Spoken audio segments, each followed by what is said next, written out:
गोंदिया जिल्ह्यात मुरुमची अवैधरित्या वाहतूक करीत असलेल्या टिप्पर पोलिसांनी आमगाव शहरातील कामठा चौकाजवळील राम चक्रवर्ती यांच्या बंगार दुकानामागे पकडला।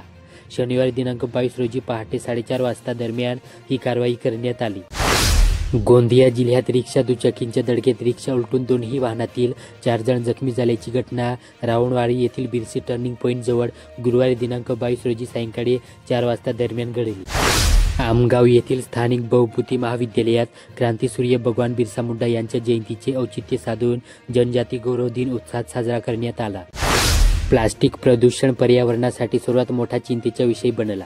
त्यातील एकेरी वापरातील प्लास्टिक, सिंगल यूज प्लास्टिक सर्वात जास्त धोकादायक आहे।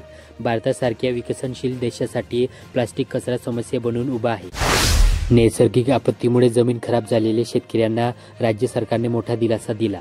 अतिवृष्टी, पूर, ढगफुटी किंवा भूस्खलनासाठी शेतीची सुपीकता नष्ट झाल्यास तिच्या पुनर्बांधणीसाठी लागणारे माती, गाळ, मुरुम आणि खडी आता सरकारतर्फे पूर्णपणे शुल्कमुक्त देण्याचा निर्णय जाहीर करण्यात आला।